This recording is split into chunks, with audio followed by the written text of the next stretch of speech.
మాటలు ఫోన్లో రికార్డింగ్ చేసి పెట్టినాను. మరి అక్క మరి ఫోన్ చేస్తే మరి వాయిస్ రికార్డింగ్ పెట్టినాను దాకా సరే సమంగా నవ్వట్లేదు మీది అని అంటే సరే మీది అనింది.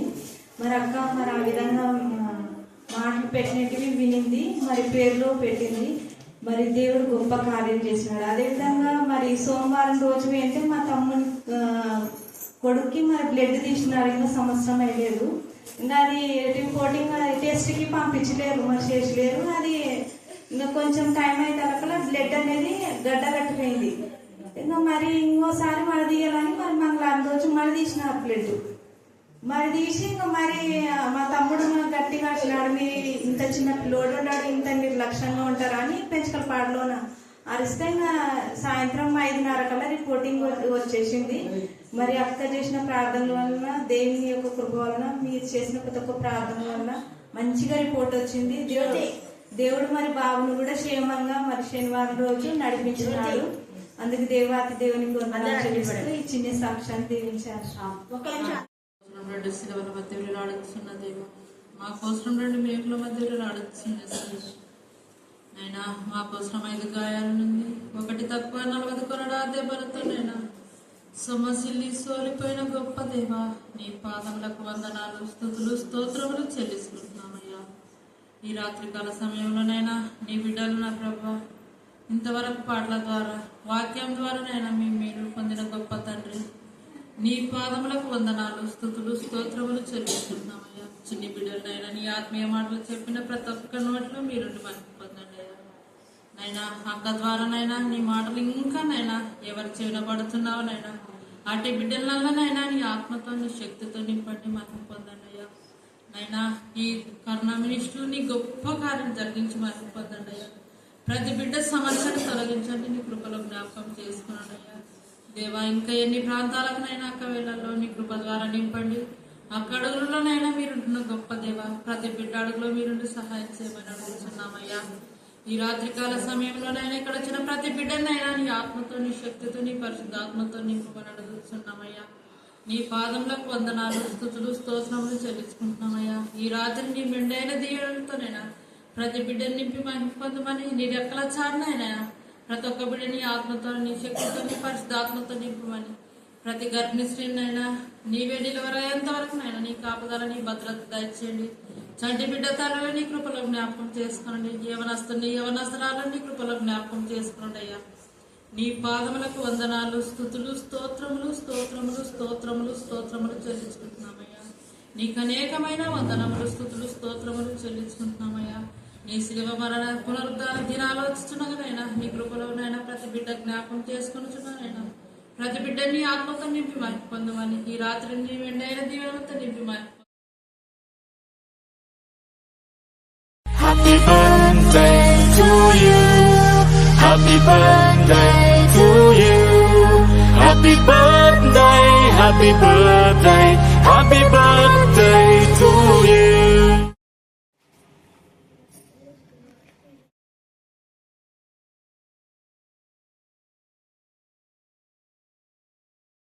మంచి తల్లిగా దేవా మీరు ఆశీర్వదించమని, నిన్నవే మహింపరచుకోమని, ఎజ్రాకి ఇచ్చిన జ్ఞానాన్ని, జాషువాకి ఇచ్చిన రోషం గల దేవుని కుమారుడుగా దేవాన్ని అతని ఘనమైన విజయాలు సాధించినట్టుగా ఇప్పుడు ఘనమైన విజయాలు సాధించేలా కృప దయచేయమని ప్రార్థిస్తున్నాం తండ్రి. ఆమేన్, ఆమేన్, ఆమేన్. మయంగా ఉండను గాక. యేసయ్యా మీకే స్తోత్రం. హల్లెలూయా. Praise the lord. బయటపడ ఆపమ్మ ఇది అక్కడ పెట్టినాను.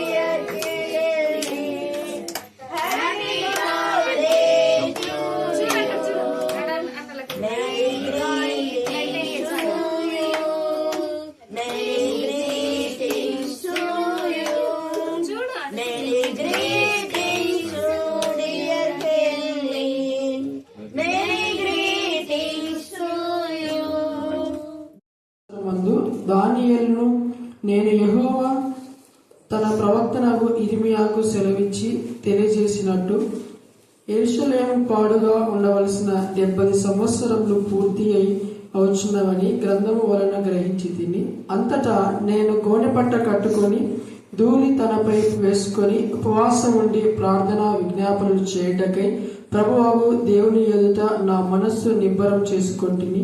నేను నా దేవుడైన యెహోవా ఎదుట ప్రార్థన చేసి ఒప్పుకొన్నదేమనగా, ప్రభువా, మహత్యములు కలిగిన భీకరునగు దేవా, నీ ఆజ్ఞలను అనుసరించి నడుచు వారి ఎడల నీ నిబంధనను నీ కృపను జ్ఞాపకం చేయువాడా, మేమైతే నీ దాసులకు ప్రవక్తలను నీ నామమును బట్టి మా రాజులకును మా అధిపతులకును మా పితరులకును యూదా దేశ జనులందరికీ చెప్పిన ఈ మాటలను ఆలకింపక దేవుడి యొక్క లేఖన భాగాన్ని దీవించి ఆశీర్వదించుగాక. ఆమేన్.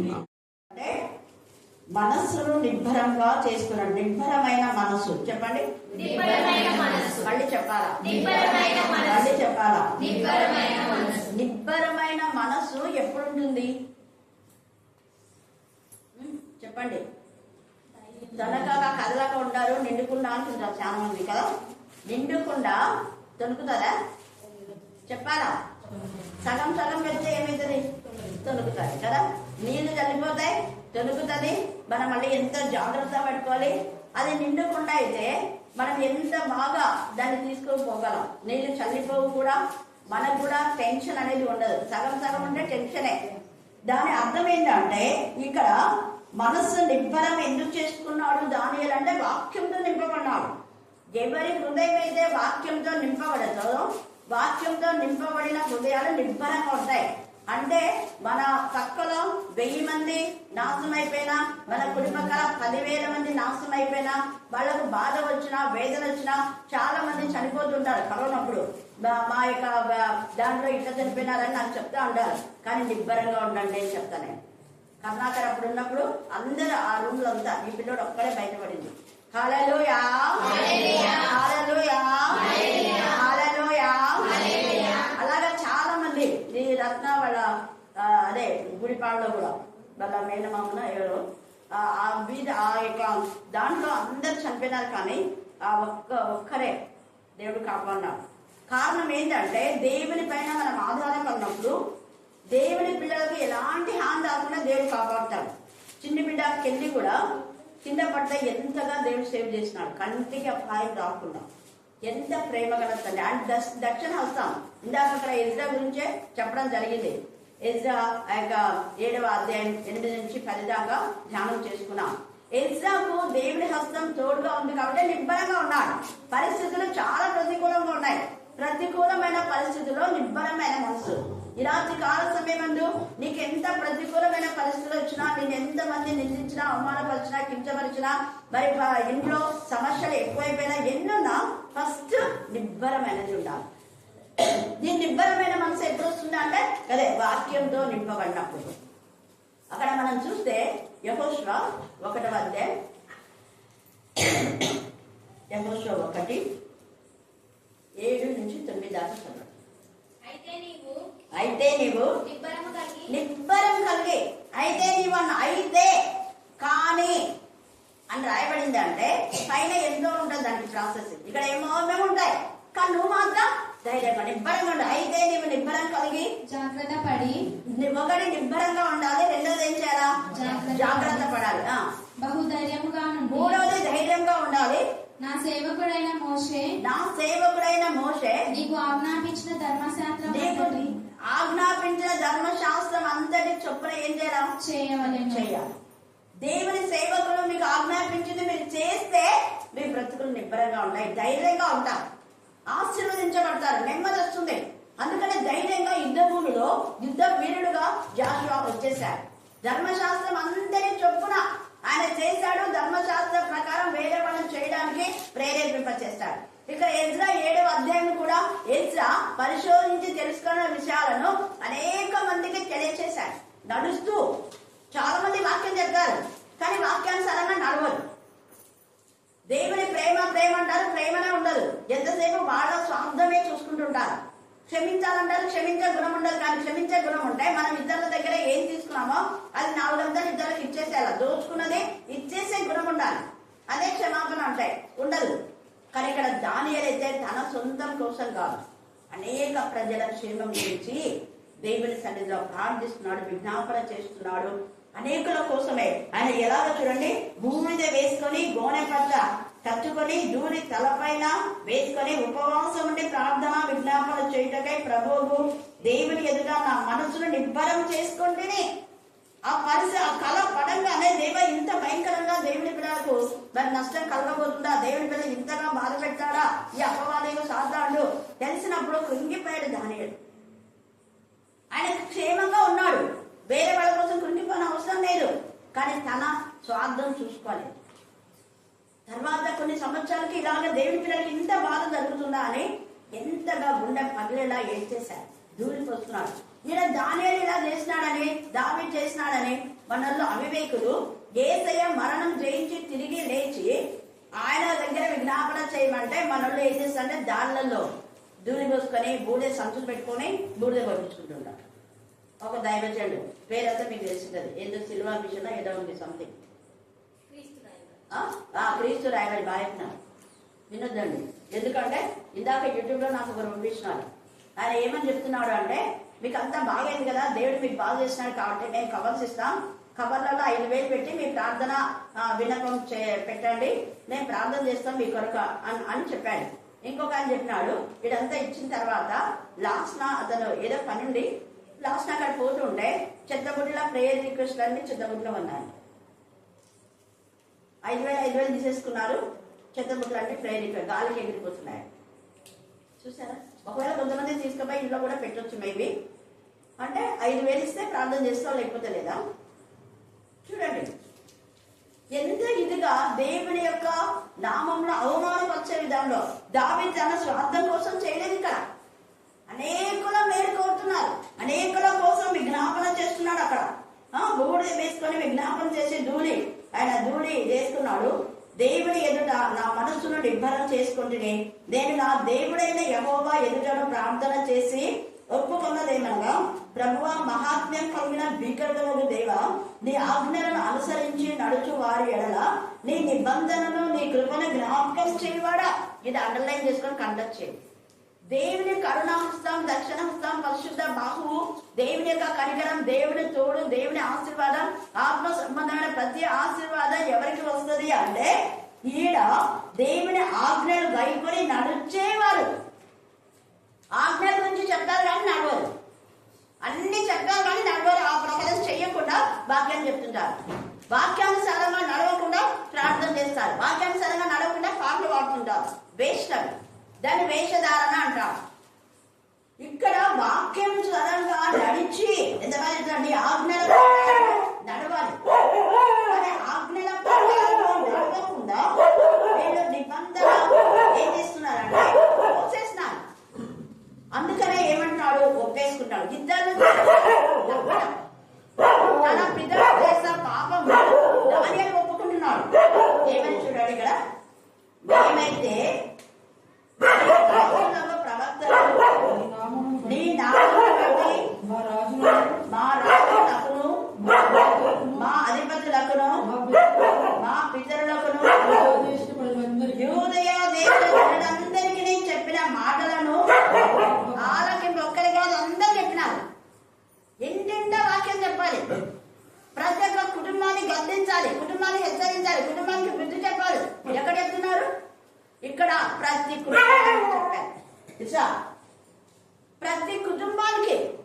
అక్కడ అపోస్తుల కార్యము పౌలు ఇంటింటా రొట్టె విచ్చలేదు. అపోస్తులు అంతా యేసయ్య శిష్యుడు కానివ్వండి, పౌలు కానివ్వండి, ఇంటికి మానక నేను ప్రతి ఒక్కరికి బుద్ధి చెప్పానంటాడు. మరి దేవుళ్ళు ఎక్కడ మానక మీరు బుద్ధి చెప్తున్నారా అని అంటారు. మానక ప్రతి ఒక్కరికి బుద్ధి చెప్పాడంట. ఇక్కడ వీళ్ళు చెప్పినటువంటి మాటలు వాళ్ళు ఏం చేయాలంటే ఆలకింపక, అనుసరించలేదు, ఆలకించలేదు, ఆలకిస్తే కదా అనుసరించేది. వినేవాళ్ళు కొంతమంది ఉంటారు, నడవరు.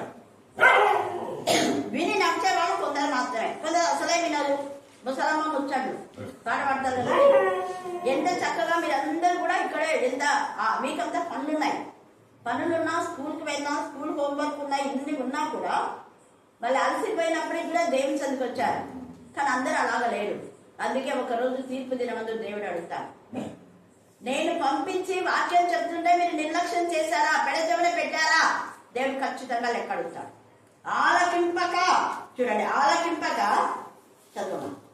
ఆ రోజు నీ ఆజ్ఞలను నీ విధులను అనుసరించడం మాన్నారు. ఆలకిస్తే కదా వినరు, ఆలకించారు, అర్థం చేసుకోవాలి, నడవదు.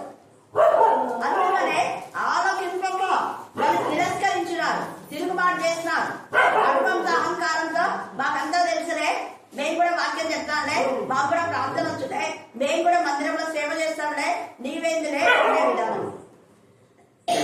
దేవుడు ఏర్పరచుకున్న వాళ్ళైతే రాత్రి మగళ్ళు దేవుడి వాళ్ళు బోధ చేయడమే కాకుండా వేరే వాళ్ళని అనుసరించేలా చేస్తారు. ఎజ్రా తనొక్కడే దేవుని భయభక్తి గలవాడుగా లేడు, ప్రజలందరూ అలాగా ఉండాలని ప్రయత్నించినాడు. 10వ అధ్యాయంలో అదే రోషంతో దేవునికి విరోధులైన వాళ్ళందరూ కూడా దూరపరిచినాడు. వాళ్ళకందరికి వేరే ప్రత్యేకంగా ఉండాలి అన్నాడు. ఈ రాత్రి కాల సమయంలో ప్రత్యేకమైన జీవితం అనుకుందా? దేవుని పిల్లలు ప్రత్యేకంగా ఉంటే వాక్యానుసారంగా నడుస్తారు. వాక్యం వినాలి, వాక్యం చదవాలి, వాక్యం అర్థం చేసుకోవాలి, వాక్యం ధ్యానించాలి. వాక్యానుసారంగా నడిచి ప్రకటించినప్పుడే మన జీవితాలకు ఆశీర్వాదం. అప్పుడు నీకు నిబ్బరం ఉండదు. కుటుంబంలో ఎలాంటి పరిస్థితులున్నా, ఎంత ప్రతికూలత ఉన్నా కూడా దేవుడు అద్భుత కార్యం చేస్తాడు. అందుకే నేను శీలకు ఎక్కువ చెప్తున్నా, వాక్యం చదువు, వాక్యం ఎక్కువ నేర్చుకో. దేవుని జీవితాన్ని కట్టాలి. మన జీవితాలు కట్టేది వాక్యమే. అనుదినము ఆయన గడప ఎద్ద చేరి, ఆయన ద్వారా బంధాలు చేరి, ఆయన ఉపదేశం వినేవారు ధన్యుడు. అనుదినం ఎక్కువ నేను చాలా మందికి పదే చెప్తా. చెప్పినప్పుడు వాళ్ళు రారనుకో, సంథింగ్ రాంగ్ ఏమో, ఏదో ఒకటి. ఎవరికైనా, వీళ్ళనే కాదు, ఎవరైనా ఎక్కువ నేను చెప్తే రారనుకో, అప్పుడు దేవుడు ఖచ్చితంగా లేదు. అంటే అన్నిసార్లు చెప్పించేసి దేవుడు చెప్పిస్తాను నాకు. నేను చెప్పినా కూడా వాళ్ళు వినకపోతే దేవుడికి ఎంత బాధ అనిపిస్తుంది. ఇక్కడ దానియేలు ఎంతగా బాధపడుతున్నాడు చూడండి. వీటన్నిటిని మాని ఏమైనామంట, పాపులములు అంటే చేయవలసినంత ప్రార్థన చేయకపోయినా, వాక్యం చదవవలసినంత చదవకపోయినా, దేవునికి ఇవ్వాల్సిన సమయం ఇవ్వకపోయినా కూడా అది పాపమే.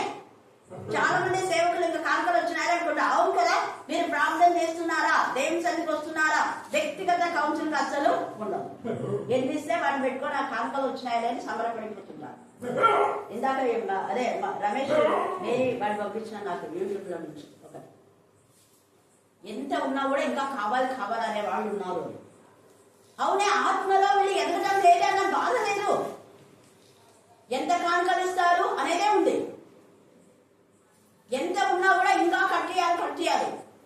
ఎన్ని మందిరాలు కట్టించుకుని మందిరాలు పోవు వాళ్ళ రాజ్యానికి. ఆత్మ సంబంధమైన మందిరాలే.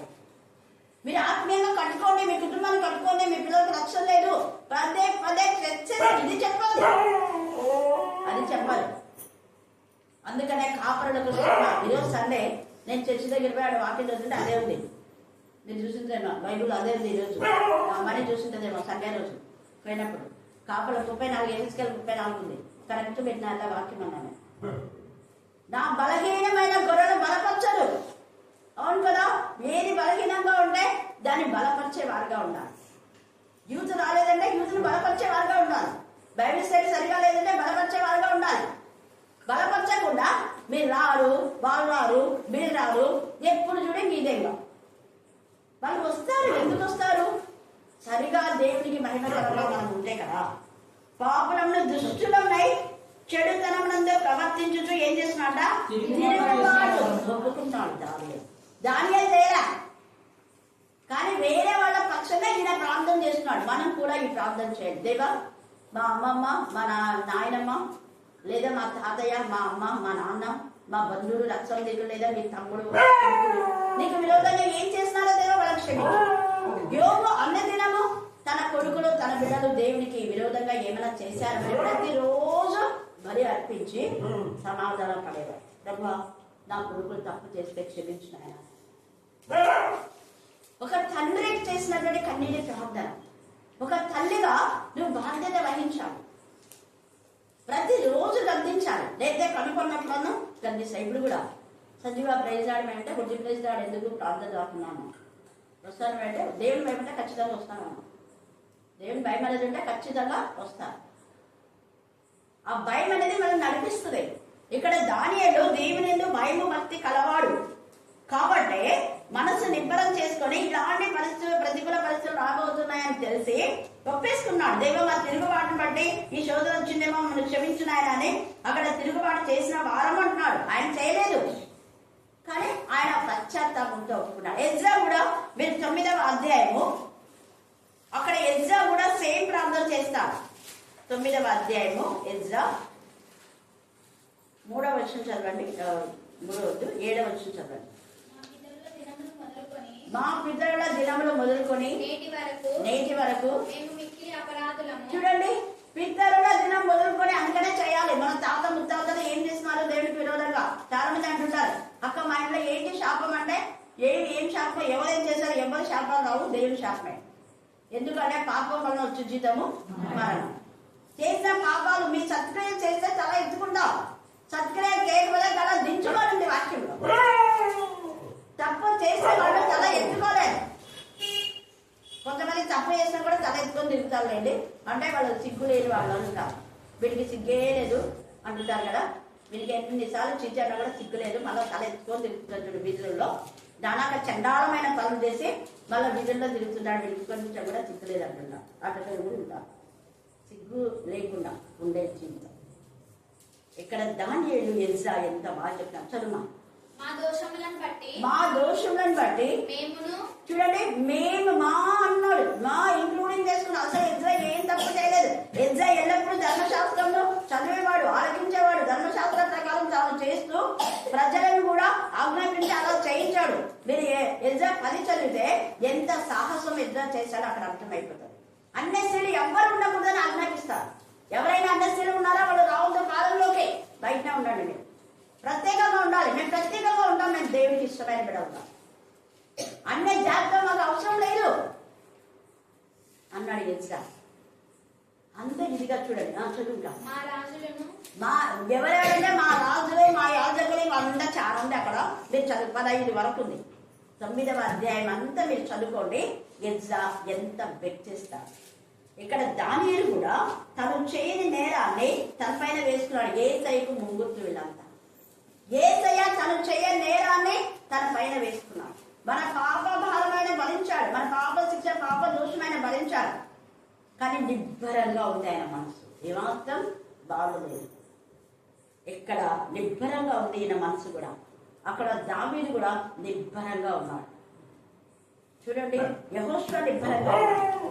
దావీదు కూడా 57వ కీర్తన తండ్రి అయిన దేవుడికి ప్రార్థన చేస్తాడు. భయంకరమైన సిచ్యువేషన్ లో, ప్రతికూల పరిస్థితిలో, దేవా నేను శరత్ తెచ్చున్నాను, ఈ యొక్క పాపం తొలగిపోయే వరకు నీ రెక్కలంటే 2 వాక్యమో ప్రార్థన ఎప్పుడు మరవలేదు.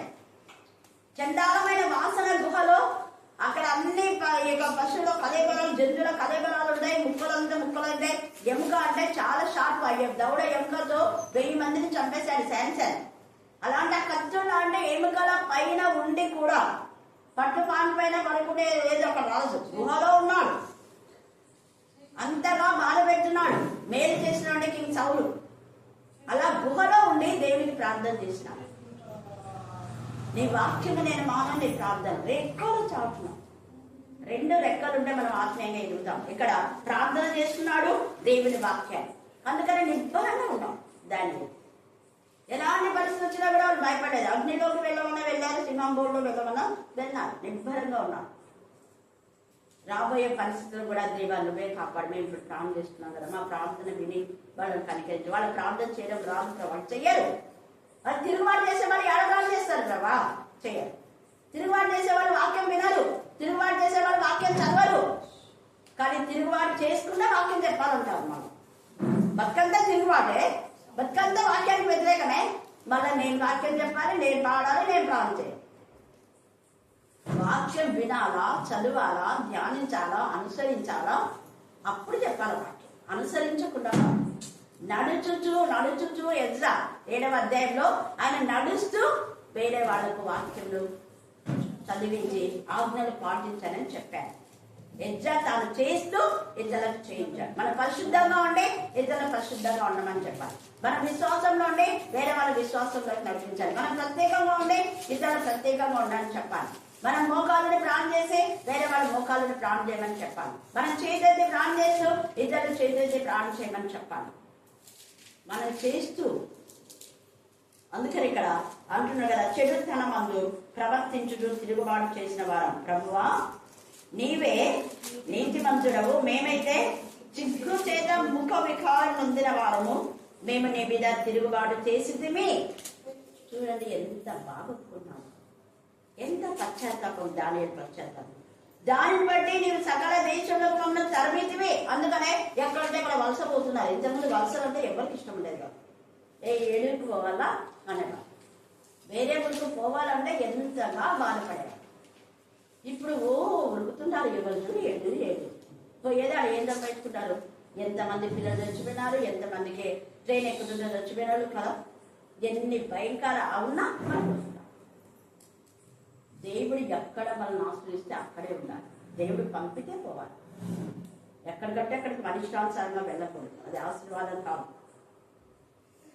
అందుకే సకల దేశములను మమ్మను తరమిటువంటి ఇశ్రాయేల్ అంతా ప్రతి దేశంలో ఉన్నారు. యెరూషలేములోను యూదయా దేశంలోను నివసించుచు స్వదేశ వాసులుగా ఉన్నట్టు పరదేశ వాసులుగా ఉన్నట్టు మాకును ఈ దినమున సిగ్గే తగింది. యుక్త సిగ్గులేని ప్రభా ఎంత బాగా చెప్తున్నారు. తర్వాత చదువునా, ప్రభువా నీకు విరోధముగా పాపం చేసినందున మాకును మా రాజులకును మా అధిపతులకును మా పితరులకును ముఖము చిన్నబోనట్లుగా సిగ్గే తగ్గింది ప్రభా.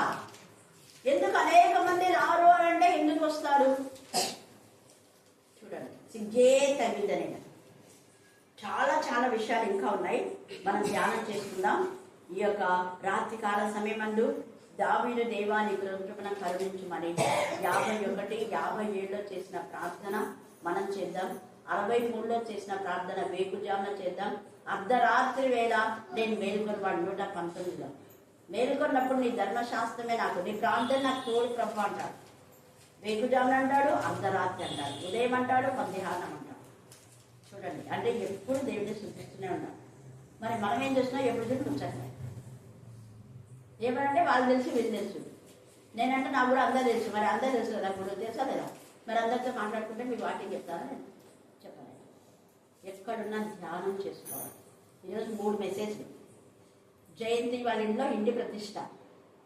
జాస్వాన్ వచ్చాడు, పాస్ట్ ఉన్నాడు. చెప్పినా అనంత్ పాస్ట్ లేదు చెప్పు అంటే కూడా లేదక్క మీరు చెప్పాల్సిందే, ఆత్మీయంగా ఎదిగినాం మేము అన్నట్టుగా.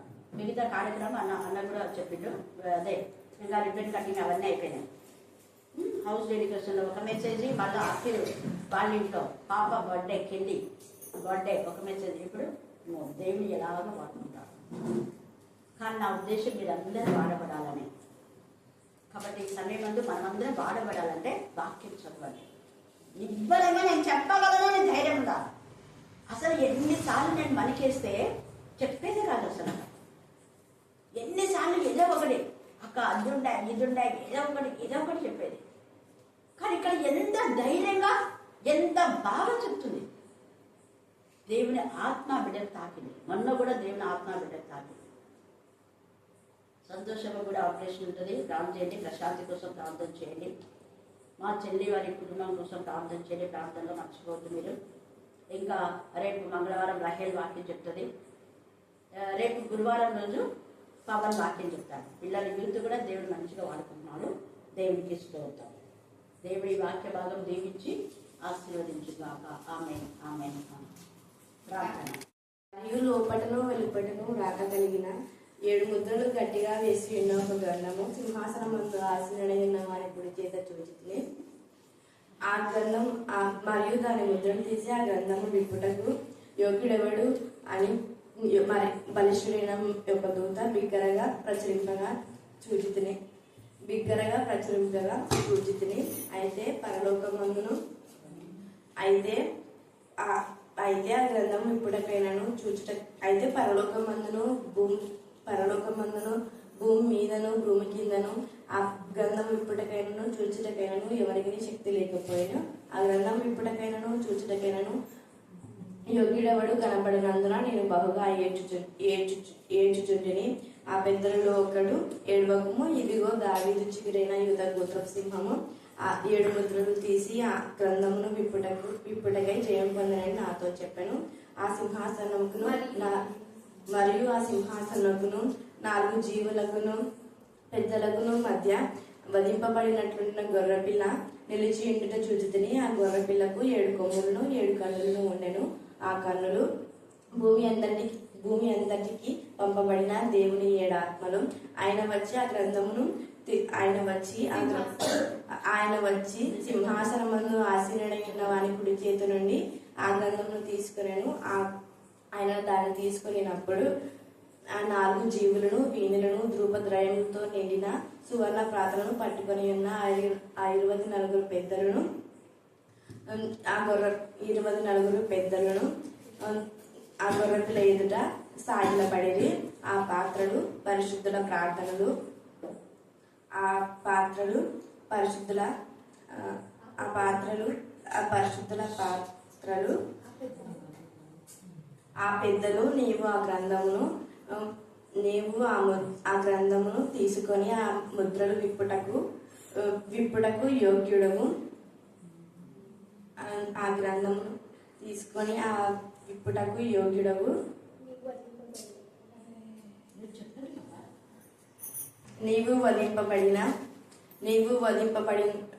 వధింపబడి నీ రక్తం ఇచ్చి ప్రతి వంశములోను ఆయా భాషలు మాట్లాడే వారిలోను ప్రతి ప్రజలోను ప్రతి జనములోను దేవుని కొరకు మనుషులను కొని మా దేవుని కొరకు నీవు వారిని రాజ్యముగాను యాజకులుగాను చేసితివి. కనుక వారు భూలోకమందు ఏలుదురని కొత్త పాట పాడుదురు. ఆ పెద్దలు మరియు నేను చూడగా సింహాసనమునకును పెద్దల జీవులను 4 జీవులను పెద్దలను ఆవరించి ఉన్న అనేక దూతల స్వరము వినబడెను. వారి లెక్క కోట్ల కొలదిగా ఉండెను.